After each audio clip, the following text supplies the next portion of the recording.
Astro பக்தி stock நேயர்களுக்கு அன்பு வணக்கம். உங்கள் ஜோதிடர் நெல்லை அகிலன் அண்ணாதுரை. 2024 to 2025 குரு பெயர்ச்சி சிறப்பு பலன்கள். இவ்வாண்டு கிரக நிலைகள். குரு பகவான் ரிஷபத்தில் மே 1 அன்று திருவோண நட்சத்திரத்தில் அமர்கிறார். கேது பகவான் கன்னியில், சந்திர பகவான் மகரத்தில், சனி பகவான் கும்பத்தில், ராகு பகவான் மீனத்தில், செவ்வாயும் ராகுவோடு இணைந்து மீனத்தில் சஞ்சரிக்கிறார். சுக்கிரன், சூரியன், புதன் மேசத்தில். இவ்வாண்டு கிரக நிலவரம். கிரக பார்வைகள். குரு பகவானின் பார்வைகள், சிறப்பு பார்வைகள் 5, 7, 9. அதாவது ரிஷபத்துக்கு வந்து அமர்ந்துள்ள குரு பகவான் தனது 5ஆம் பார்வையாக கன்னிராசியையும், 7ஆம் பார்வையாக விருச்சிக ராசியையும், 9ஆம் பார்வையாக மகர ராசியும் பார்க்கிறார். இந்த பார்வையில் உங்கள் வீட்டில் ராசியோ லக்னமோ இருப்பவர்களுக்கு மிகவும் சிறப்பான பலன்கள் அமையும். அதேபோல் குருவுக்கு அடுத்த பெரிய கிரகமான சனி பகவான், ஏன்னா நம்ம எத்தனையோ கிரகங்கள் இருந்தாலும் முக்கியமான 4 கிரகங்களை தான் பயிற்சியில் நம்ம தொடர்ந்து அதை கன்டினியூட்டியாக பார்த்துட்டு இருக்கிறோம். அப்போ இவங்க பார்வை என்ன செய்யுங்கிறத தெரிஞ்சுக்கிட்டா அதுக்கப்புறம் நம்ம பலன்களுக்கு போகலாம். அப்போ சனி பகவான், அப்போ சனி பகவானுடைய பார்வை 3, 7, 10. இப்போ சனி பகவான் கும்பத்தில் இருக்கிறார். கும்பத்திலிருந்து 3ஆம் பார்வையாக மேசத்தை பார்க்கிறார். இதேபோல் 7ஆம் பார்வையாக சிம்மத்தை பார்க்கிறார். இதேபோல் 10ஆம் பார்வையாக விருச்சிகத்தை பார்க்கிறார். அப்போ இதில் வந்து சிறப்பு பார்வை. பொதுவாகவே என்ன சொல்லுவாங்கன்னா, குரு பார்க்க கோடி நன்மை, சனி இருக்கிற இடம் சிறப்பு அப்படிம்பாங்க. அப்போ சனி வந்து 3, 7, 10 பார்க்குறாரு. கர்மக்காரகன் கர்மஸ்தானத்தை பார்க்கறது மிகவும் சிறப்பான அமைப்பு. அடுத்து ராகு பகவான். ராகு கேது வக்ர கிரகங்கள் அப்படிங்கிறதுனால 2, 7, 11 எப்படி பார்த்தாலும் சரி, 2, 7, 11 அவங்களுடைய பார்வையில் இருக்கக்கூடிய கிரகங்கள் அதுக்கு தக்கன உள்ள பலன்களை சிறப்பாக செய்யும். அதே மாதிரி கேது, ராகுவோட பலனையே கேதுவும் செய்வார். இவங்களுக்கெல்லாம் மற்ற கிரகங்களுக்கெல்லாம் ஏன் சொல்லினா, மற்ற கிரகங்கள்லாம் உங்களுக்கு மாதக்கோள்கள். அவங்க 1 மாதம் 1.5 மாதம் ட்ராவல் ஆகிட்டே இருப்பாங்க. இந்த 4 கிரகங்களும் மிகப்பெரிய கிரகங்கள். இவங்க பயிற்சியும் இவர்களுடைய பார்வையும் மிகவும் உன்னிப்பாக கவனிக்கப்படுகிறது. இவ்வாண்டு சில காலங்கள் சனி செவ்வாய் சேர்ந்து அமர்வதால் இவர்கள் பார்க்கக்கூடிய இடங்களுக்கு, அந்த நாட்டுக்கு, அந்த மக்களுக்கு ஒரு துன்பத்தையும் மீண்டும் வீழ்ச்சியையும் அப்புறம் ஒரு மீழ்ச்சியையும் கொடுப்பார்கள். ஒவ்வொரு காலங்களும் சனி செவ்வாய் எப்போமெல்லாம் சேர்றாங்களோ அப்போ தான் பார்த்திங்கன்னா பூமி அதிர்ச்சி, ட்ரெயின் ஆக்சிடென்ட் இதெல்லாம் நடக்கு. நம்ம கண்கூடாக பார்த்துக்கிட்டு இருக்கிறோம். இவ்வாண்டும் அந்த நிகழ்வு நடப்பதால் அரபு நாடுகள், அங்கே உள்ள கண்ட்ரிகள் பாதிப்புக்குள்ளாகும். போர் பதற்றங்கள் நிலவும். இனி 12 ராசிக்குண்டான இவ்வாண்டு குருப்பெயர்ச்சி பலன்களை தனித்தனியாக பார்க்கலாம். மேசராசி நேயர்களே, 2024 to 2025 குருப்பெயர்ச்சி பலன்கள். மேசத்துக்கு அதிபதி செவ்வாய் பகவான் லாபஸ்தானத்தில் 12ஆம் இடத்தில் அமர்ந்துள்ளார். மேசத்துக்கு அதிபதி 12இல் அமர்வது சிறப்பு. மேசத்துக்கு ஏனென்றால் மேசத்துக்கு அவர் 8 கூடையவர். 12இல் அமர்வதால் விபரீத ராஜயோகம். இவ்வாண்டு குருப்பெயர்ச்சி தொடங்கியவுடன் உங்கள் ராசியாதிபதி 12இல் அமர்ந்து வெளியூர் பிரயாணங்கள், வெளிநாடு வேலை, விசா இந்த மாதிரி தொடர்புகளில் வெற்றியை தருவார். அதேபோல் 2ஆம் இடம் மேசராசிக்கு 9ஆம் இடத்து அதிபதியான குரு பகவான் 9, 12 கூடையவர். 2ஆம் இடம் என்று சொல்லக்கூடிய தனஸ்தானம், குடும்பஸ்தானம், வாக்குஸ்தானத்தில் அமர்ந்துள்ளார். அப்போது 9ஆம் இடத்து அதிபதி வாக்குஸ்தானத்தில் அமர்வதால் நல்ல தனம், நல்ல குடும்பம், நல்ல வாக்கு அமையும். இதுவரை மேசராசிக்காரர்களுக்கு திருமணம் அமையாதவர்களுக்கு இந்த ஆண்டு கெட்டி மேளம் கொட்டிவிடலாம். அதே மாதிரி தனத்தில் இதுவரை கொடுத்ததை வாங்க முடியல, வாங்கினதை கொடுக்க முடியல அப்படிங்கிற இந்த பிரச்சனை இந்த குருப்பெயர்ச்சியுடன் முடிவடைகிறது. நல்லது ஒரு தகவல் கிடைக்கும். நீங்கள் கேட்காவிட்டாலும் கொடுத்த கடனை அவர்களே கொண்டு வந்து கொடுக்கக்கூடிய காலம். அதேபோல் மேசராசிக்கு 3ஆம் இடம் முயற்சி ஸ்தானம், வெற்றி ஸ்தானம், தைரியஸ்தானம். இந்த 3 கூடைய புதன் உங்கள் ராசியிலே அமர்ந்துள்ளார். அப்போ இவ்வாண்டு குருப்பெயர்ச்சியிலிருந்து நீங்கள் எடுக்கும் முயற்சிகள் அத்தனையும் வெற்றியாகும். இதுக்கு முன்னாடி போய் நீங்கள் நடக்கலைங்கிற காரியங்கள் கூட இப்போ போனீங்கன்னா உங்களுக்கு ஒரே முயற்சியில் கண்டிப்பாக சக்ஸஸ் ஆகும். மேசத்துக்கு 4ஆம் இடத்து அதிபதி சந்திர பகவான், 4ஆம் இடத்து அதிபதி மேசத்துக்கு 10ஆம் இடத்தில் அமர்ந்துள்ளார். 10இல் அமர்ந்து 4ஐ பார்க்கிறார். அப்போ 4ஆம் இடம் என்பது வித்தை, வாகனம், வீடு, ஆடை, சுகபோகஸ்தானம். அப்போ 4ஆம் இடத்து அதிபதி 4ஆம் இடத்தையே பார்ப்பதால் சுகபோகஸ்தானம், புது வண்டி வாகனம், ஆடை, துணிமணி சேர்க்கை அனைத்தும் சிறப்பாக நடக்கும். குறிப்பாக தாயார் உடல்நலம் மிகவும் சீராக இருக்கும். 4ஆம் இடம் என்பது சொந்த பந்தம். உங்கள் சொந்த பந்தம் உங்களை தேடி வந்து பாராட்டும் நேரம். மேசராசிக்கு 5ஆம் இடம் சிம்மம். 5 குடையவர் சூரிய பகவான் மேசத்திலே உச்சம் பெற்று சஞ்சரிக்கிறார். இதுவரை விட்டிருந்த குலதெய்வ வழிபாடு தேடி சென்று வழிபடக்கூடிய நேரம். உங்கள் குலதெய்வமும் பூரண அருள் தரும். உங்கள் குழந்தைகளுக்கு ஒரு கல்வி, காலேஜ் இந்த மாதிரி ஒரு அடித்தளமிடக்கூடிய இவ்வாண்டு சிறப்பாக அமையும். 5ஆம் இடத்ததிபதி உச்சம் பெற்றிருப்பதால் உங்களுடைய பூர்வீக சொத்து உங்களுக்கு வரும் நேரம். இதை சரியாக அமைத்து கொண்டால் மிகவும் ஒரு அற்புதமான நேரம். மேசராசிக்கு 6ஆம் இடத்துல கேது அமர்ந்திருக்கிறார். 12ஆம் இடத்துல ராகு வந்திருக்கிறார். 6ஆம் இடம்ங்கிறது சத்ருஸ்தானம். 6க்கு அதிபதி புதனாக வந்து தன் ராசியிலே அமர்ந்திருக்கிறார். 6ல் கேது இருப்பதால் எதிரியை வெற்றி கொள்ளும் நேரம், சத்ரு ஜெயம். இப்போ 12ஆம் இடத்துல கேது இருக்கிறார். 12ஆம் இடத்துல கேது இருப்பதனால தூக்கமின்மை, அதாவது தூக்கமில்லாத அளவுக்கு நம்ம உழைக்கக்கூடிய அமைப்பு தொடர்ந்து இது வாண்டு உங்களுக்கு பணி இருந்து கொண்டே இருக்கும். அதனால் பெயர், புகழ், வெற்றி அனைத்தும் கிடைக்கும். 7ஆம் இடம் களத்திரஸ்தானம். மேசராசிக்கு 7 குடைய சுக்கிரன் தன் ராசியிலே அமர்ந்து 7ஆம் இடத்தை பார்வையிடுவதால் உங்கள் களத்திரம் மேல் நல்ல ஒரு பற்று, இதுவரை திருமணமாகாதவர்களுக்கு நல்ல ஒரு வரன். 7ஆம் இடம் என்பது நட்பு. அப்போ நட்பு ரீதியான ஒரு புதிய கூட்டணி. 7ஆம் இடம் என்பது மக்கள் தொடர்பு, மக்கள் முன்னாடி நல்ல ஒரு செல்வாக்கு, இதெல்லாம் அடையக்கூடிய நேரம். 8ஆம் இடம் மேசராசிக்கு 8 குடையவர் செவ்வாய். அவர் 12இல் அமர்ந்துள்ளார். 8ஆம் இடத்து அதிபதி 12இல் அமர்வது விபரீத ராஜயோகம். அப்போ மேசராசிக்கு திடீர் ராஜயோகங்களுக்கு உண்டான குறிப்பெயர்ச்சி இந்த ஆண்டு சிறப்பாக உள்ளது. அதனால் திடீர் ராஜயோகம், லாட்ரி, ஷேர் மார்க்கெட் இதில் உங்களுக்கு வியக்கத்தக்க யோகங்கள் உள்ளது. 9ஆம் இடம் பாக்கியஸ்தானம். மேசத்துக்கு 9 குடைய குரு மேசத்துக்கு 2ஆம் இடத்தில் அமர்ந்துள்ளார். தன் வீட்டுக்கு 6இல் அமர்ந்துள்ளார். பாக்யாதிபதி தன் வீட்டுக்கு 6இல் மறைந்தாலும் ராசிக்கு தனஸ்தானத்தில் அமர்வதால் மிகவும் சிறப்பான காலம். தந்தையாரின் உடல்நிலையில் அக்கறை செலுத்தக்கூடிய நேரம். என்னோட 9ஆம் இடங்கிறது தந்தை, அவர் தான் வீட்டுக்கு 6இல் இருப்பதால் 6ஆம் இடங்கிறது நோய். அப்போ தந்தையாருக்கு சின்ன சின்ன நோய்கள் வரக்கூடிய காலம். அதை ஆரம்பத்திலே கவனித்து கொண்டால் பெரிய அளவுக்கு போகாமல் பார்த்து கொள்ளலாம். மேசராசிக்கு 10ஆம் இடத்தில் சந்திரன். அப்போ மேசராசிக்காரங்க அரசாங்க உத்தியோகம் இல்லை கவர்மெண்ட் உத்தியோகம் எனக்கு கிடைக்குமா, இல்லை ட்ரை பண்ணலாமா அப்படின்னு நினச்சிக்கிட்டு இருக்கிறவங்க இந்த ஆண்டு குறிப்பேச்சில் மிகவும் அற்புதமான காலம். ஏனென்றால் மேசத்துக்கு 4 குடைய சந்திர பகவான் உங்கள் தசமஸ்தானமான தொழில் ஸ்தானத்தில் சந்திரன் சஞ்சரிக்கிறார்.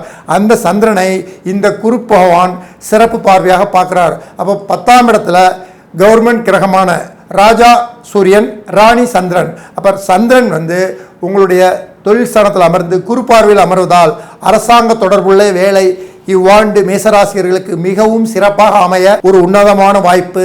மேசராசிக்கு லாபஸ்தானத்தில் சனி, லாபாதிபதி லாபத்திலே அமர்ந்துள்ளார். அப்போ தொட்டது துலங்கும், அனைத்தும் வெற்றியாக முடியும், சந்தோஷம் மிகுதியாகும். 11ஆம் இடத்து அதிபதி மூத்தோர்களுடைய ஆசி, மூத்தோர்களுடைய உதவி அனைத்தும் கிடைக்கும். 11ஆம் இடம் என்பது வெற்றி ஸ்தானம். ஒரு ஜாதகத்தில் வெற்றி ஸ்தானம் சிறப்பாக இருந்தால் அனைத்தும் சிறப்பாக இருக்கும். அப்போ மேசத்துக்கு 11 குடையவர் 11 அமர்ந்திருப்பதால் இவ்வாண்டு சிறப்பான ஒரு வெற்றி தொட்டது தொடங்கக்கூடிய காலம். மேசத்துக்கு 12ஆம் இடத்து அதிபதி குரு பகவானாக வந்து அவர் 2ஆம் இடத்தில் அமர்ந்துள்ளார். அப்போ 12ஆம் இடத்து அதிபதியே குரு பகவானாக வந்து தனஸ்தானத்தில் அமர்ந்திருக்கிறதுனால சுப விரயம், அதாவது குழந்தைகள் விஷயமா, குரு என்றால் குழந்தைகள், குரு என்றால் கல்வி. அப்போ குழந்தைகள் விஷயமா ஒரு சுபவிரயம், திருமண விஷயமா ஒரு சுபவிரயம், கிரகப்பிரவேசம், இந்த மாதிரி மேசராசி அன்பர்கள் நிறைய சுபவிரயங்கள் பண்ணக்கூடிய ஆண்டாக இந்த ஆண்டு. அப்போ நிறைய வீடு கட்டுறது, வண்டி வாங்குறது, திருமணம் பண்ணுறது, குழந்தை பெறுறது, இந்த மாதிரி தொடர்ந்து சுப நிகழ்வுகள் மேசராசிக்கு மேலும் மேலும் திக்குமுக்காட வைக்கும் ஒரு அற்புதமான ஆண்டு. மேசராசிக்கு மிகவும் சிறப்பாக இருப்பதால் அற்புதமான ஆண்டாக இதை பயன்படுத்தி கொள்ளலாம். மேசத்துக்கு அதிர்ஷ்ட தெய்வம் கார்த்திகை 1 மேசத்துக்கு, அதாவது அதிர்ஷ்ட தெய்வத்தை எடுப்பது எப்படி என்றால், ஒரு ராசிக்கு 9ஆம் இடத்து அதிபதி அவர் என்ன சாரத்தில் இருக்கிறாரோ அந்த தெய்வத்தை வணங்குவது மிகவும் ஒரு உன்னதமான காலம். அப்போ மேசத்துக்கு 9ஆம் இடத்து அதிபதி குரு பகவான். அந்த குரு பகவான் கார்த்திகை 1 அமர்ந்துள்ளார். அப்போ கார்த்திகை என்றால் சூரியனின் நட்சத்திரம். அப்போ மேசராசிக்காரர்கள் இவ்வாண்டு முழுவதும் சிவ வழிபாடு செய்வது, பிரதோஷத்தில் கலந்து கொள்வது, தொடர்ந்து பிரதோஷ வழிபாடு பண்ண பண்ண பண்ண பண்ண பண்ண மேசராசிக்கு மேலும் இன்க்ரிமெண்ட் கூடிக்கொண்டே இருக்கும். குரு பயிற்சி 100% என்றால் இந்த சிவ வழிபாட்டுடன் இவ்வாண்டை நீங்கள் கடக்கும் பொழுது குரு பயிற்சி 200 மடங்காக ஒரு உன்னத பலனை கொடுக்கும். அப்போ மேசராசி அன்பர்கள் யாராக இருந்தாலும் இவ்வாண்டு குருப்பெயர்ச்சியிலிருந்து சிவ வழிபாட்டுடன் எந்த ஒரு முயற்சியும் செய்யுங்கள். அனைத்தும் வெற்றிகரமாக முடிய அடியேனின் வாழ்த்துக்கள். ரிஷபராசி நேயர்களே, இவ்வாண்டு குருப்பெயர்ச்சி பலன்கள். ரிஷபராசிக்கு ராசியிலேயே குரு அமர்ந்துள்ளார். ராசியாதிபதி சுக்கிரன் 12இல் அமர்ந்துள்ளார். ராசியாதிபதி 12இல் அமர்ந்தால் வெளியூர் பிரயாணம், இல்லை நம்ம ஊரில் இருந்தோம்னா வெளியிலிருந்து வெளியூருக்கு போய் தொழில் செய்வது மிகவும் சிறப்பு. இல்லையென்றால் வெளியூர் சென்று நம் ஊருக்கு வந்து தொழிலை அமைத்து கொள்வது, அதாவது போக்குவரத்து போய் வருவது மிக மிக உன்னதமான காலம். மேசராசிக்கு ரிஷபராசிக்கு சுக்கிர பகவான் 12இல் அமர்ந்துள்ளது மிகவும் சிறப்பான காலம். ஏன் சிறப்பாக இருக்கும் அப்படின்னு சொல்கிறேன்னா, ரிஷபராசிக்கு சுக்கிரன் 12இல் அமர்ந்தாலும் ஆரோகர கதியில் தன்னுடைய ராசியை நோக்கி வருகிறார். அதாவது உங்கள் ராசியில் குரு அமர்ந்துள்ளார், அந்த குருவை நோக்கி சுக்கிர பகவான் வருகிறார். உங்கள் ராசியாதிபதி பேர் மாதமணி. உங்கள் ராசியில் அமர்ந்துள்ள குரு பகவானுக்கு பேர் பெரும் பணம். அப்போ பெரும் பணத்தை நோக்கி மாத மணியை குறிக்கக்கூடிய சுக்கிரன் வருவது மிகவும் சிறப்பான ஒரு அமைப்பு. இந்த குருப்பெயர்ச்சியில் இதில் நன்மை அடையக்கூடிய நீங்களும் ஒருவர். ரிஷபராசிக்கு ராசியாதிபதி 12இல் அமர்ந்துள்ளதால் சுப விரயங்கள் சிறப்பாக இருக்கும். வண்டி மாற்றுறது, அது மாதிரி வீடு மாற்றுறது. சுக்கிரன்னா வீடு, அதாவது ஏற்கனவே அமைஞ்ச வீட்டில் டெக்கரேஷன் பண்ணுறது, இல்லை புது வீடு கட்டுறது. சுக்கிரன்னா மாடி வீடு. அப்போ இந்த மாதிரி வீடு ஆல்ட்ரேஷன் பண்ணுறது, இந்த மாதிரி வீடு சம்பந்தமான சுப விரயங்கள் நடக்கும். இல்லை வீடு இல்லாதவங்க வீடு கட்டுவாங்க, இல்லை இடம் வாங்குவாங்க. அப்போ ரிஷபராசி அதிபதி சுக்கிரன் மேசத்தில் அமர்ந்துள்ளதால் 12ஆம் இடம் சுபஸ்தானம், அதாவது விரயஸ்தானத்தில் அமர்ந்துள்ளதால் அது சுப விரயமாக இருக்கும். அப்போ ரிஷபராசிக்காரங்க எந்த ஒரு காரியம் செய்தால் விரயம் செய்தால் நமக்கு பன்மடங்கு லாபத்தை கொடுக்கும். உங்கள் ராசியாதிபதி விரயத்தில் இருப்பது சுப விரயமாக்கிக் கொள்வது புத்திசாலித்தனம். இப்போ ஆஸ்பத்திரிங்கிறது விரயம் தான், நோய்ங்கிறது விரயம் தான். ஆனால் நீங்கள் வீடாக கட்டுங்க, வாகனமாக வாங்குங்க, நகையாக வாங்குங்க. அப்போ இந்த மாதிரி சுப விரயமாக ஆக்கிக்கிடுங்க. ரிஷபராசியில் குரு அமர்ந்துள்ளார்.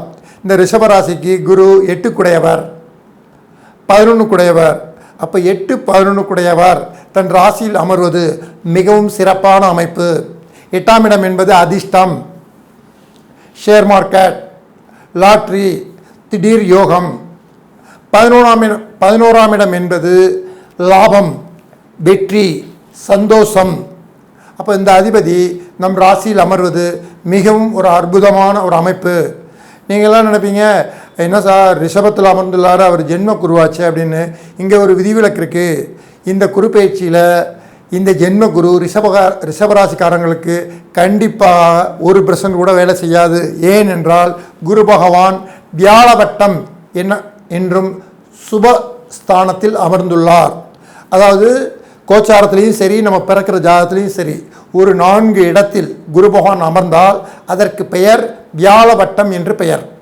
அப்போ இந்த வியாழவட்டம் எங்கெல்லாம் அப்படிங்கிறத தெரிஞ்சுக்கங்க. சிம்மம், தனுசு, மீனம், அதுக்கப்புறம் ரிஷபம். அப்போ இந்த ரிஷபத்தில் தான் உங்களுக்கு ஜென்ம குருவாக அவர் அமர்ந்திருக்கிறார். அதுவே வியாழவட்டம் ஆகனதால் ஜென்ம குருவுக்கு இவ்வாண்டு லீவு. அதனால் ஜென்மக்குரு பாதிப்பு இருக்காது. யாரும் இந்த பழைய பாடலே சொல்லி ஜென்மக்குரு ராமர் வனவாசம் அப்படிங்கிறதுக்கே போகாதீங்க. இது வியாழவட்டத்தில் குரு அமர்ந்திருப்பதால் ஜென்மக்குரு வேலை செய்யாது. முழு சுப பலனை சுபத்துவம் அடைந்துள்ளார் குரு பகவான். அது மட்டும் இல்லை, இந்த குரு பகவான் குருச்சந்திர யோகத்தில் வேறு அமர்ந்திருக்கிறார். இந்த குரு பயிற்சி ஆகும்போது சந்திரனை பார்க்குறாரு பாருங்க, இது ஒரு சிறப்பான அமைப்பு. அப்போ இந்த மாதிரி அமைப்பெல்லாம் இருக்கும்போது அந்த ஜென்ம குரு கண்டிப்பாக வேலை செய்யாது. சரி, ரிஷபராசியில் அமர்ந்துள்ள குரு 8ஆம் இடத்துக்கு அதிபதி, 11ஆம் இடத்துக்கு அதிபதி. அப்போது 8ஆம் இடம் என்பது மனைவியின் சொந்தம், அதாவது மனைவியின் குடும்பத்தார்கள், இவர்களால் நன்மை. 11ஆம் இடம் என்பது மூத்த சகோதரம், நமது நட்பு வட்டாரம், இவர்களால் நன்மை. அப்போது இந்த ஜென்ம குரு அப்படிங்கிறத தவிர்த்துட்டு வியாழ வட்டத்தில் குரு இருக்கிறார், அவர் நமக்கு நன்மை செய்வார் அப்படிங்கிறதுக்கு நண்பர்களாலையும் மனைவி வழி உறவினர்களாலையும் நன்மை இவ்வாண்டு நமக்கு நிறைய வாய்ப்புகள் வரும். அதை தவிர்க்காமல் அதை சரியாக பயன்படுத்தி வெற்றி கொள்ளுங்கள். ரிஷபத்துக்கு 2ஆம் இடம் மிதுனம், தனம், குடும்பம், வாக்கு. அப்போது ரிஷபத்துக்கு 2ஆம் இடத்து அதிபதி 2, 5 கூடைய புத பகவான் உங்கள் ராசிக்கு 12ஆம் இடத்தில் அமர்ந்துள்ளால் மறைந்த புதன் நிறைந்த தனம். புதனுக்கு மட்டும்தான் இந்த பழமொழி, வேறு யாருக்கும் கிடையாது. மற்ற 8 கிரகங்களுக்கு இது சொல்ல முடியாது. அப்போது 2, 5 கூடையவர் 2ஆம் இடத்துக்கு லாபஸ்தானத்தில் அமர்ந்திருப்பது மிக மிக ஒரு அற்புதமான அமைப்பு. அதாவது உங்கள் ராசிக்கு 12 தான், ஆனால் 2ஆம் இடத்துக்கு அதிபதியாக அவர் வர்றதுனால 2ஆம் இடத்துக்கு லாபஸ்தானத்தில் அமர்ந்திருக்கிறார் பாருங்கள், அது ஒரு அற்புதமான அமைப்பு. அதே மாதிரி 5ஆம் இடத்துக்கு அதிபதியும் புத பகவான் தான்.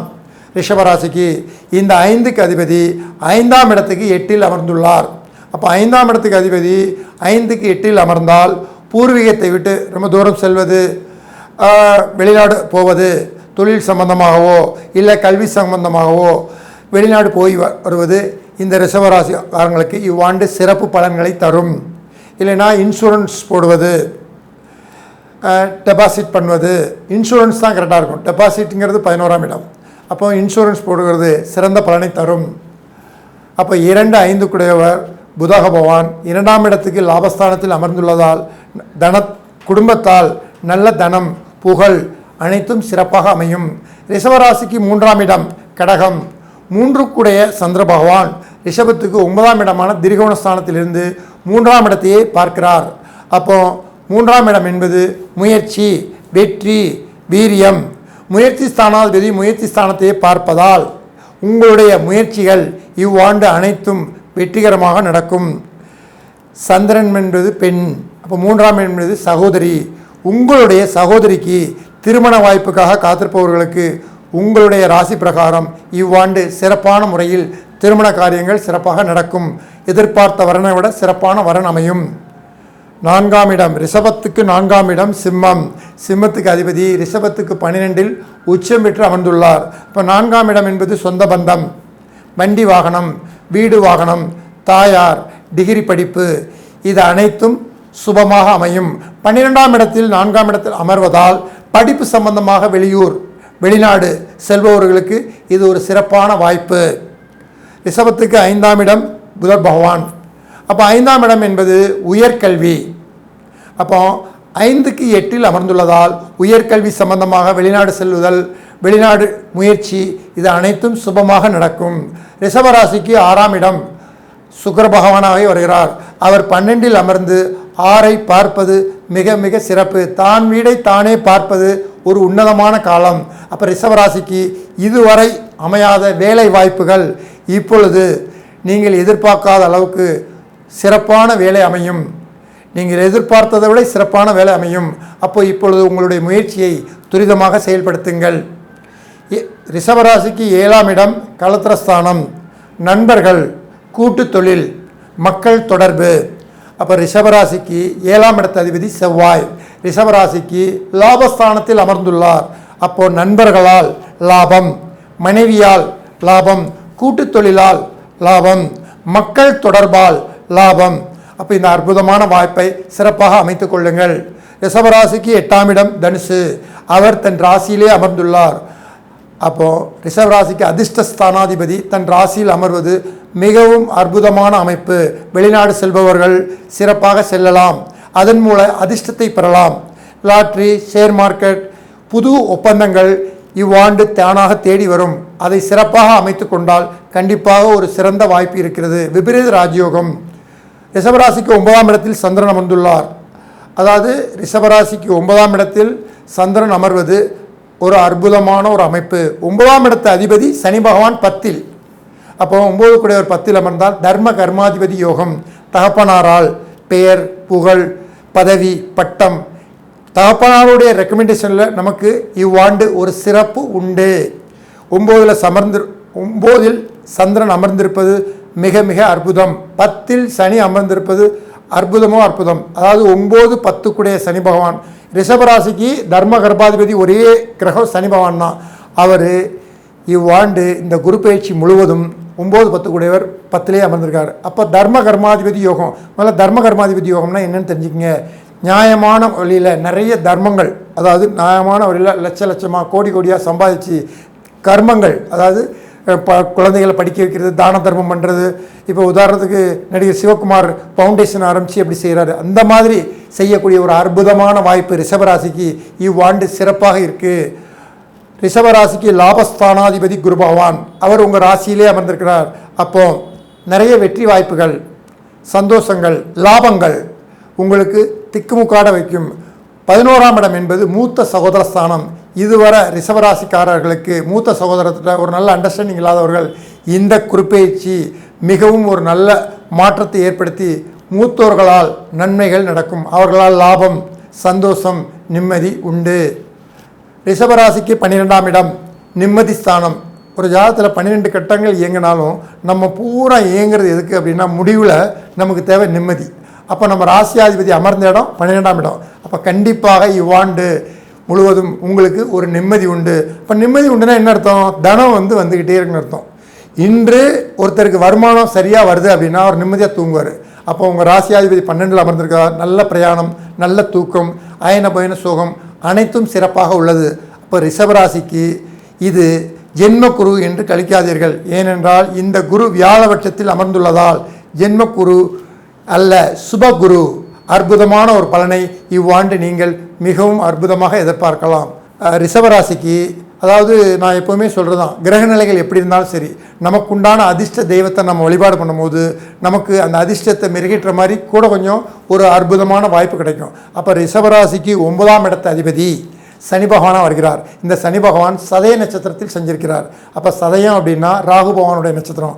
அப்போ எங்கெங்கெல்லாம் காளி கோவில், இப்போ உதாரணத்துக்கு சிலையில் எடுத்துக்கிடுங்க, காளிகாம்பாள், கோலவிழி பத்ரகாளி அம்மன், அப்போ இந்த மாதிரி காளி கோயில்களை தேர்ந்தெடுத்து ரிஷபராசிக்காரர்கள் இவ்வாண்டு வணங்கும் பொழுது உங்களுக்கு 100 மடங்களில் 200 மடங்கு சுப பலனாக மாறி உங்களை மேலும் மேலும் வெற்றியை நோக்கி செல்ல வைக்கும். 2024-25 குருப்பெயர்ச்சி பலன்கள். மேனராசிக்கு அதிபதி புத பகவான் ராசிக்கு 11ஆம் இடத்தில் அமர்ந்துள்ளார். ராசியாதிபதி லாபஸ்தானத்தில் அமர்ந்துள்ளது ஒரு சிறப்பான அமைப்பு. இக்குருப்பெயர்ச்சியில் நன்மையடையக்கூடிய மூவரில் நீங்களும் ஒருவர். மிதுனராசி அன்பர்களே, மிதுனராசிக்கு ராசியாதிபதி லாபத்தில் அமர்ந்துள்ள ஒரு அற்புதமான ஒரு வாய்ப்பு இவ்வாண்டு. ராசியாதிபதி லாபஸ்தானத்தில் அமர்ந்தால் நீங்கள் எடுக்கும் அனைத்து முயற்சிகளும் வெற்றிகரமாக அமையும், சந்தோஷத்தில் முடியும், லாபகரமாக இயங்கும். மூத்தோர்களால் நன்மை. 11ஆம் இடம் என்பது நண்பர்கள். அப்போ உங்கள் நட்பு வட்டத்தால் சிறப்பாக இந்த குருப்பெயர்ச்சி உங்களுக்கு அமையக்கூடிய ஒரு அற்புதமான வாய்ப்பு. நண்பர்களால் நல்ல நல்ல ஒரு தகவல், ஒரு வெற்றி, ஒரு சந்தோஷம் அனைத்தும் நிகழும். மிதுனத்துக்கு 2ஆம் இடத்து அதிபதி சந்திர பகவான். அப்போ தனஸ்தானாதிபதி 8இல் அமர்ந்துள்ளார். அவர் மறைந்தாலும் தன் தனஸ்தானத்தையே பார்வையிடுவது மிகவும் சிறப்பு. அதாவது ஒரு சில கிரகங்கள் எந்த கிரகம் இருந்தாலும் சரி, தன் வீடை தானே பார்க்கக்கூடிய கிரகங்கள் அந்த சுபகாரத்துவத்தை விருத்தி பண்ணி கொடுக்கும். அப்போ மிதுன ராசிக்கு தனஸ்தானாதிபதியான சந்திரன் 8இல் அமர்ந்தாலும் தனஸ்தானத்தை பார்ப்பது மிகவும் ஒரு அற்புதமான வாய்ப்பு. அதே மாதிரி சந்திரன்னா தாயார். அப்போ தாயார் கிரகமான சந்திர பகவான் 8இல் அமர்ந்துள்ளதால் தாய் உடல்நல சம்பந்தமான சின்ன சின்ன பிரச்சனைகளை ஆரம்பத்திலேயே சரி செய்வது மிகவும் உன்னதம். மாதிரி சந்திரன் 8இல் அமர்ந்தாங்கன்னா மற்றவங்களுக்கெல்லாம் நிறைய ஐடியா சொல்லுவீங்க, தன்னுடைய சொந்த விஷயங்களில் கோட்டை விட்டுருவீங்க. அப்போ மெடிடேஷன், தியானம், இது ஒரு சிறப்பான அமைப்பு. 8ஆம் இடம் என்பது சமாதி. அப்போது ஜீவ சமாதியில் சென்று வழிபடுவது மிகவும் உகந்த காலம். தனஸ்தானாதிபதி 8ல் அமர்வதால், அவர் தனஸ்தானத்தையே பார்வையிடுவதால், அப்போ 8ல் அமர்ந்திருக்கிறாரு. இந்த குருப்பெயர்ச்சியில் நீங்கள் தொடர்ந்து ஜீவசமாதி வழிபாடு எடுக்க எடுக்க எடுக்க தனத்து சம்பந்தமாகவோ குடும்ப சம்பந்தமாகவோ வாக்கு சம்பந்தமாகவோ எந்த பிரச்சனையும் வராக வெற்றிகரமாக முடியும். ஏன்னா ஒரு மனிதனுக்கு தனம், வாக்கு, குடும்பம் அனைத்து முக்கியம். இதில் ரொம்ப ரொம்ப ரொம்ப முக்கியம் தனம். அப்போது மிதுனத்துக்கு தனாதிபதி 8ல் அமர்ந்து தனத்தையே பார்ப்பது ஒரு சிறப்பான வாய்ப்பு. 8ஆம் இடமான அதிர்ஷ்டஸ்தானத்தில் அமர்வது மிக மிக சிறப்பு. அது சந்திரனாக இருப்பதால் கவலை இல்லை. ஏன்னா சந்திரங்கிறது ட்ராவல் கிரகம், அங்கேயே இருக்க மாட்டார். 2 நாளைக்கு ஒருக்க ட்ராவல் பண்ணிக்கிட்டே இருப்பார். அதனால் இது நிரந்தரம் அல்ல, மாறிவிடும். மிதுனத்துக்கு 3ஆம் இடம் உபஜயஸ்தானம், அதாவது சகோதரஸ்தானம், வெற்றி ஸ்தானம், வீரியஸ்தானம், ஆளடிமை, கம்யூனிகேஷன். அப்போ மிதுனத்துக்கு 3 கூடைய சூரிய பகவான் மிதுனத்துக்கு லாபஸ்தானமான 11ல் அமர்ந்துள்ளார். அப்போது இளைய சகோதர சகோதரிகளால் நன்மை, அவர்களுக்கு ஒரு சுப நிகழ்வு, ஒரு படிப்பில் டிகிரி பெறுறது, இல்லை வேலையில் ஒரு நல்ல வாய்ப்பு, இதெல்லாம் உங்கள் ஜாதகம் மூலியமாக சிறப்பாக அமையும். மிதுனத்துக்கு 3 கூடிய ஒரு லாபத்தில் அமர்வதால் உங்கள் தொழிலில் இதுவரை விளம்பரம் இல்லை என்றால் இப்பொழுது விளம்பர உத்தியை கையாண்டால் மிகவும் ஒரு அற்புதமான வாய்ப்பு. ஏன்னா 3ஆம் இடங்கிறது கம்யூனிகேஷன். அந்த கம்யூனிகேஷனுக்கு அதிபதி லாபஸ்தானத்தில் இருக்கிறாரு. அப்போது நம்ம தொழிலில் ஒரு விளம்பரம் மூலியமாக நம்ம லாபத்தை ஈட்டக்கூடிய அற்புதமான அமைப்பு. அப்போது மிதுன ராசிக்காரர்கள் 3ஆம் இடத்துக்கு அதிபதி 11ஆம் இடம்ங்கிற லாபஸ்தானத்தில் உச்சம் பெற்று அமர்வதால் உங்கள் தொழிலில் நீங்கள் விளம்பரம், கம்யூனிகேஷன், யூடியூப் இந்த மாதிரி ஏதோ ஒரு தொடர்பு, பேப்பர், மீடியா எதுலையோ ஒரு விளம்பரம் கொடுத்தீங்க அப்படின்னா அதன் மூலியமாக நல்ல ஒரு சிறப்பு வரும். 3ஆம் இடம் என்பது வெற்றி ஸ்தானம், தைரியஸ்தானம். உங்கள் தைரியத்தால் இவ்வாண்டு அனைத்து விஷயங்களும் வெற்றிகரமாக முடியும். 3ஆம் இடம் வீரியஸ்தானம். இதுவரை குழந்தை பாக்கியம் பின்தங்கியவர்களுக்கு இந்த குருப்பெயர்ச்சியில் நல்ல ஒரு புத்திரி கிடைக்கக்கூடிய வாய்ப்பு. ஏன்னா 3ஆம் இடத்த அதிபதி உச்சம் பெற்றுக்கிறாரு. எப்போவுமே புத்திரஸ்தானத்துக்கு 3ஆம் இடங்கிற வீரியஸ்தானாதிபதி பலம் பெறணும். அப்போ உங்கள் ராசிக்கு 3 கூடையவர் உச்சம் பெற்று லாபஸ்தானத்தில் அமர்ந்துள்ளதால் இதுவரை குழந்தை இல்லாதவர்களுக்கு இவ்வாண்டு ஒரு சிறப்பான ஆண் குழந்தையோ பெண் குழந்தையோ சிறப்பாக அமையும். 4ஆம் இடத்தில் கேது அமர்ந்துள்ளார். இப்போ மீனராசிக்கு 4ஆம் இடத்தில் கேது அமர்ந்திருக்கிறாரு. 4ஆம் இடம் என்பது சொந்த பந்தம். அப்போது தடையை குறிக்கக்கூடிய கிரகம் கேது போய் அந்த சொந்த பந்த ஸ்தானத்தில் அமர்ந்துள்ளார். அப்போ சொந்த பந்தங்களிடம் அதிகமாக உரசாமல், ஒரு கல்யாணம், ஒரு கிரகப்பிரவேசம் அப்படின்னா மட்டும் போய் மூக்க நுழைக்கணும். எதுக்கு எடுத்தாலும் சொந்த பந்தங்கள்கிட்ட ஃபோனை போட்டு என்ன ஏதுன்னு கேட்டோம் அப்படின்னா அதுவே பகையாக மாறுவதற்கு வாய்ப்பு. அப்போது 4ஆம் இடத்தில் கேது அமர்ந்துள்ளதால் மிதுன ராசிக்காரர்கள் சொந்த பந்தத்தை ஒரு அளவோடு வைத்து கொண்டால் அற்புதமான ஒரு அமைப்பு. 4ஆம் இடம் என்பது தாயார். அப்போது தாயார் ஸ்தானத்தில் கேது அமர்ந்திருக்கிறாரு. அப்போது 4ஆம் இடத்துல கேது அமர்ந்திருக்கிறதுனால தாயாருக்கு சிற்சிற பிரச்சனைகள். 4ஆம் இடம் என்பது வயிறு, கால் வலி, வயிற்று வலி, இந்த மாதிரி தாயாருக்கு ஏதாவது ஒரு தொந்தரவுகளை கொடுக்கலாம். சின்ன சின்ன ப்ராப்ளம் வரும்போது அதை மருத்துவ ரீதியாக கையாண்டால் கண்டிப்பாக தாயார் உடல்நலம் காக்கப்படும். 4ஆம் என்பது வீடு, வாகனம். அப்போ அங்கே கேது அமர்ந்திருப்பதால் புது வண்டி வாகனம் வாங்குவதை தவிர்ப்பது நல்லது. ஏன்னா கேது அங்கே அமர்ந்திருக்கிறதுனால அதுக்கு தடை உண்டு பண்ணுவார். வண்டி ரிஜிஸ்ட்ரேஷன் ஆகிரும், ஆனால் சொன்ன டயத்தில் வராது, இல்லை கேட்ட நம்பர் கொடுக்க மாட்டான், அப்போ கேட்ட கலர் வராது. அங்கே தடையை குறிக்கக்கூடிய கேது 4 அமைந்திருப்பதால் இதை கொஞ்சம் காலம் தாழ்த்தி செயல்படுத்துவது மிகவும் சிறப்பு.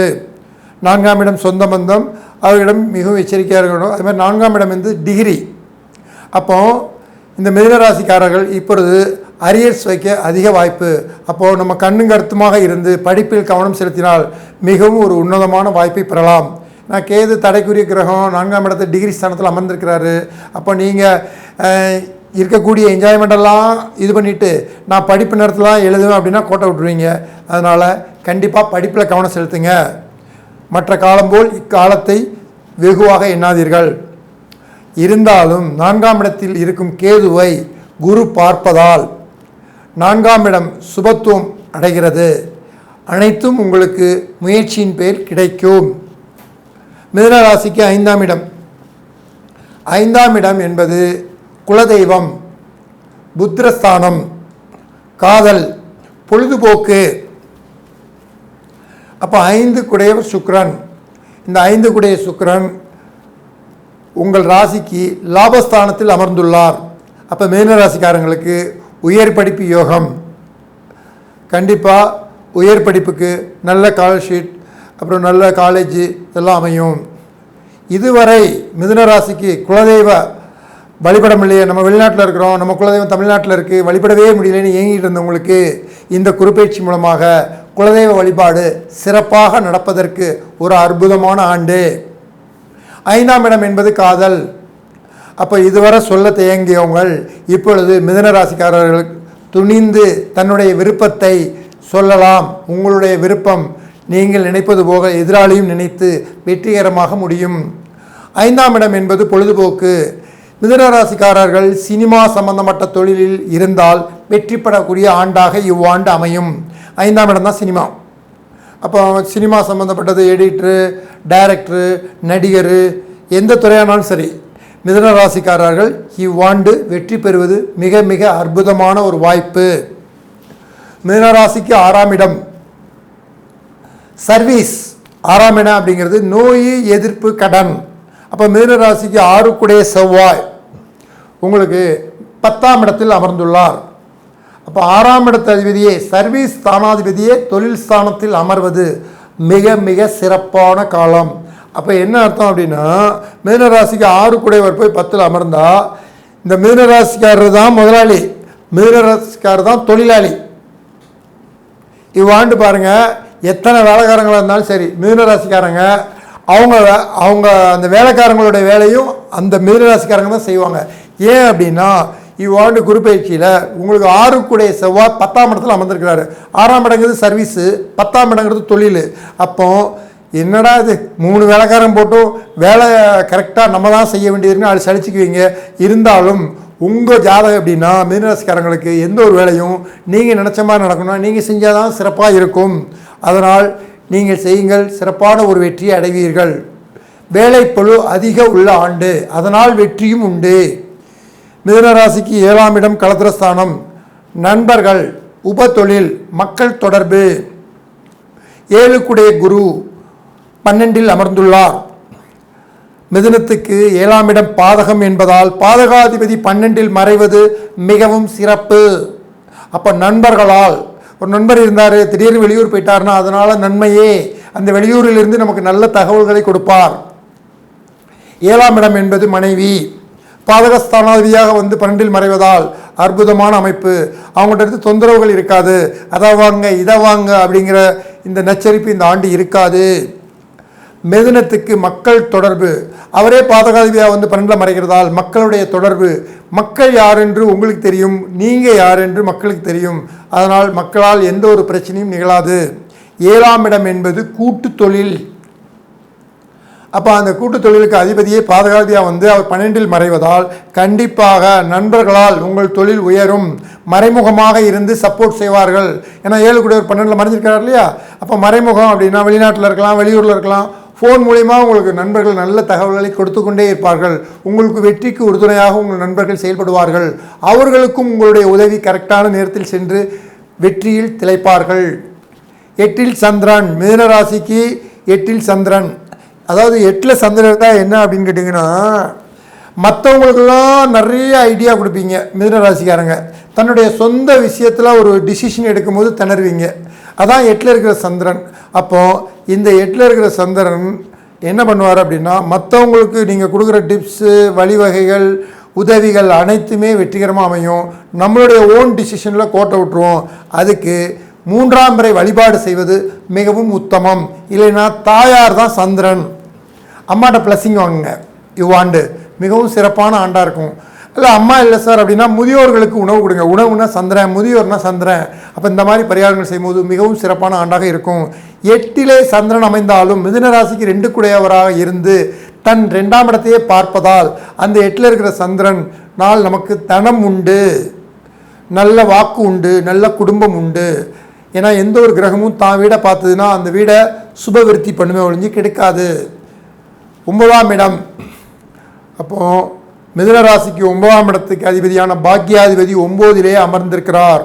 அப்போ மிதுன ராசிக்காரங்க இதுவரை அந்த கோயிலுக்கு போகணும் இந்த கோயிலுக்கு போகணும் அப்படின்னு நினச்சிக்கிட்டே இருந்திருப்பீங்க. தொழில் வேலை அது இதுன்னு நிறைய சுமைகள் இருந்திருக்கும். இவ்வாண்டு நீங்கள் நினைத்த கோயிலுக்கு சென்று நீங்கள் வழிபடலாம். அதுக்கு ஒரு அற்புதமான ஒரு அமைப்பு.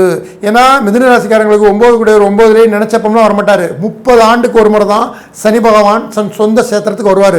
ஒரு ராசிக்கு 2.5 வருஷம்னா 12 2 30. அப்போ இவ்வாண்டு உங்களுடைய வேண்டுதல்கள், கோவில் வழிபாடு, சுற்றுலா ஸ்தலங்கள், இதனால் உங்கள் மனதுக்கு நிம்மதி, சந்தோஷம், வெற்றி அனைத்தும் நிகழும். 9ஆம் இடம் என்பது தந்தை, 9ஆம் இடம் என்பது பாக்கியம். அப்போ உங்கள் தந்தையால் வரக்கூடிய பாக்கியங்கள் இவ்வாண்டு நடந்துரும். நீங்கள் சும்மா இருந்தாலும் உங்கள் கிரகம் சும்மா இருக்காதுமாங்க இல்லையா? அது மாதிரி தந்தையார் கூப்பிட்டு எப்பா மேலே உள்ளது நீ எடுத்துக்கோ, கீழே உள்ளதை அவனுக்கு கொடுத்துரு அப்படின்னு ஒரு நல்ல ஒரு பாகப்பிரிவினையை கொடுத்து உங்களுக்கு சேர வேண்டிய சொத்துக்களை எந்த ஒரு வில்லங்களும் இல்லாமல் சிறப்பாக பிரித்து கொடுப்பார். 9ஆம் இடங்கிறது பாக்கியம்னா 1 2 இல்லைங்க, 16. பேரு புகழ் சொத்து சுகம் அனைத்தும். அப்போ மிதுன ராசிக்கு பாக்கியாதிபதியான சனி பகவான் 9ல் அமர்ந்திருப்பது மிகவும் ஒரு அற்புதமான அமைப்பு. பாக்கியத்தை அடையக்கூடிய ஆண்டாக இந்த ஆண்டு அமையும். 10ஆம் இடத்துல ராகு. அப்போ மிதுன ராசிக்காரங்களுக்கு இதுவரை நம்ம தொழிலை விரிவுபடுத்தணும், பிரம்மாண்டமாக செய்யணும் அப்படிங்கிற ஒரு எண்ணங்கள் மனதுக்குள்ளே இருந்ததுன்னா இவ்வாண்டு சிறப்பாக நடைபெறும். ஏன்னா மிதுன ராசிக்கு 10ஆம் இடத்துல ராகு அமர்ந்திருக்கிறார். ராகு என்றால் பிரம்மாண்டம். அப்போ இந்த வாய்ப்பை பயன்படுத்தி உங்கள் தொழிலை விஸ்தரிக்கலாம். சிறப்பான ஒரு நல்ல ஆண்டாக அமையும். மாற்று மொழி மாற்று இனத்தவர்களால் உங்கள் தொழில் நன்மை நடக்கும். ராகுன்னா மாற்று மொழி, முஸ்லீம்ஸு எந்த இனமாக இருந்தாலும் சரி, மாற்று இனம் ராகு குறிக்கும். அப்போ ஏதோ ஒரு மாற்று இனத்தவர்களை உங்கள் தொழிலில் ஈடுபடுத்திக்கிறது மிதுன ராசிக்காரங்களுக்கு மிகவும் ஒரு அற்புதமான அமைப்பு. 10ஆம் இடத்த அதிபதி குருவே 12ஆம் இடத்தில், உங்கள் ராசிக்கு 12ஆம் இடத்தில் அமர்ந்திருக்கிறார். அப்போ தொழில் சம்பந்தமாக நீங்கள் விரயம் பண்ணணும் அப்படின்னு மிதுன ராசிக்கு இருக்குது. அப்போ தொழில் சம்பந்தமான பொருள்கள், இடங்கள் ஏதோ ஒன்று இவ்வாண்டு நீங்கள் வாங்குவீர்கள். அதனால் சுப விரயம் ஆகும். 11ஆம் இடம் லாபஸ்தானம் மிதுன ராசிக்கு. அப்போது உங்கள் ராசியாதிபதி புதனே போய் லாபஸ்தானத்தில் அமர்ந்திருக்குது. இவ்வாண்டு அனைத்தையும் லாபகரமாக, வெற்றிகரமாக, சந்தோஷமாக நடக்க உங்கள் ராசியாதிபதி உதவுவார். 12ல் குரு, அதாவது மிதுன ராசிக்கு பாதகாதிபதி 12ல் அமர்வது மிக மிக ஒரு அற்புதம்.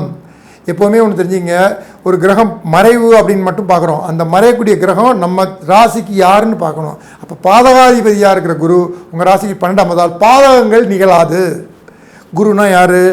குழந்தைகள், குழந்தைகளால் பாதகம், கல்வியால் பாதகம், தனத்தால் பாதகம். இது இல்லாமல் இவ்வாண்டு மிகவும் சிறப்பான ஆண்டாக மிதுன ராசிக்காரர்களுக்கு அமையும். அப்புறம் மிதுன ராசிக்காரர்களுக்கு சிறப்பு வழிபாடு. நான் அடிக்கடி கூறுவது போல் ஜாதக நிலைகள் எப்படி இருந்தாலும் சரி, நம்மளுடைய ராசிக்கு 9ஆம் இடத்ததிபதி நின்ற சாரநாதனை வழிபடும் பொழுது உங்களுடைய தலையெழுத்தை மாற்றும் சக்தி இறைவனால் தரப்படும். அப்போ மிதுனத்துக்கு 9 குடையவர் சனி பகவான். அவர் சதய நட்சத்திரத்தில் அமர்ந்துள்ளார். அப்போ சதயத்தை குறிக்கக்கூடிய கோயில் எது அப்படின்னா திருச்செங்கோடு அர்த்தநாரீஸ்வரர். வாய்ப்பு இருக்கிறவங்க மிதுன ராசி இவ்வாண்டு ஒரு முறை திருச்செங்கோடு அர்த்தநாரீஸ்வரர் சதயத்துக்கு உண்டான கோயிலை போய் வழிபாடு பண்ணுங்கள். சார் அவ்வளோ தூரம் எங்களால் முடியாது சார் அப்படின்னா சர்ப்பம் உள்ள கோயிலில் சிவன் வழிபாடு பண்ணுவது மிகவும் உத்தமமான பலனை கொடுக்கும். இல்லை என்றால் துர்க்கை வழிபாடு. சதயம்னா ராகு, ராகுனா துர்க்கை. ராகு காலத்தில் துர்க்கையை வணங்க மிதுன ராசிக்காரங்களுக்கு இவ்வாண்டு புண்ணியமான ஆண்டாக அமைத்து கொள்ளலாம்.